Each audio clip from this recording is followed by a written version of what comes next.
कृत सर्वलोक सर्वज्ञ शक्तनतवत्सल सर्वशेषिन् स्वामिन् सुशील सुलभाश्रित पारिजात श्रीवेङ्कटेश चरणौ शरणं प्रपद्ये। श्रीमन् कृपाजलनिधे कृत सर्वलोक सर्वज्ञ शक्तनतवत्सल सर्वशेषिन् स्वामिन् सुशील सुलभाश्रित पारिजात श्रीवेङ्कटेश चरणौ शरणं प्रपद्ये। आनूपुरार्चित सुजात सुगन्ध पुष्प सौरभ्य सौरभकरौ समसन्निवेशौ सौम्यौ सदानुभवनेऽपि नवानुभाव्यौ श्रीवेङ्कटेश चरणौ शरणं प्रपद्ये। सद्यो विकासि समुदित्वर सान्द्र राग सौरभ्य निर्भर सरोरुह साम्यवार्ताम् सम्यक्षु साहसपदेषु विलेखयन्तौ श्रीवेङ्कटेश चरणौ शरणं प्रपद्ये। रेखामयध्वज सुधाकलशातपत्र वज्राङ्कुशाम्बुरुह कल्पक शङ्ख चक्रैः भव्यैरलङ्कृत तलौ परतत्त्वचिह्नैः श्रीवेङ्कटेश चरणौ शरणं प्रपद्ये।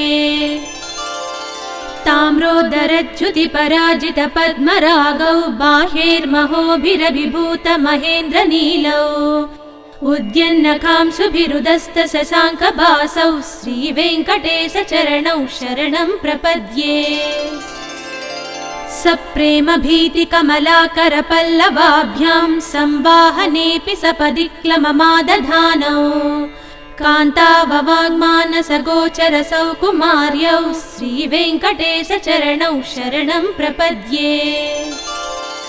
लक्ष्मी मही तदनुरूप निजानुभाव नीलादि दिव्य महिषीकर पल्लवानाम् आरुण्य संक्रमणतः किल सान्द्र रागौ श्रीवेङ्कटेश चरणौ शरणं प्रपद्ये।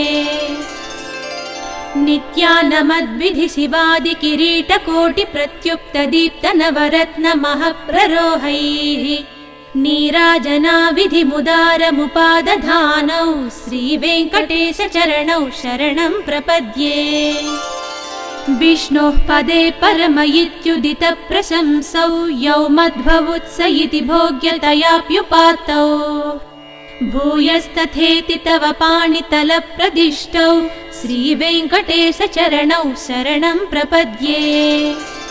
पार्थाय तत्सदृशसारथिना त्वयैव यौ दर्शितौ स्वचरणौ शरणं व्रजेति भूयोऽपि मह्यमिहतौ करदर्शितौ ते श्रीवेङ्कटेश चरणौ शरणं प्रपद्ये।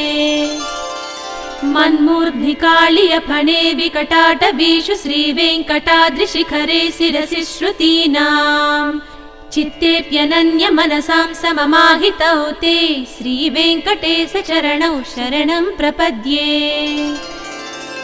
अम्लानहृष्यदवनीतलकीर्ण पुष्पौ श्रीवेङ्कटाद्रिशिखराभरणायमानौ आनन्दिताखिल मनोनयनौ तवैतौ श्रीवेङ्कटेश चरणौ शरणं प्रपद्ये।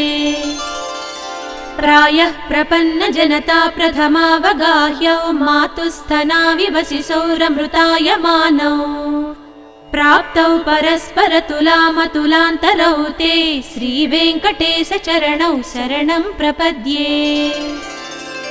सत्वोत्तरै सतत सेव्य पदाम्बुजेन संसारतारक दयाद्रदृगं चलेन